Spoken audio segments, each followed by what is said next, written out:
Et là, sur les toits du village,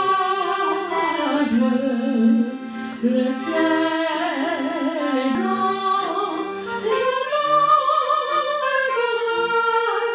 garçons vont la vieille, du ballon aux couleurs du vent. La pluie soit sur le monde.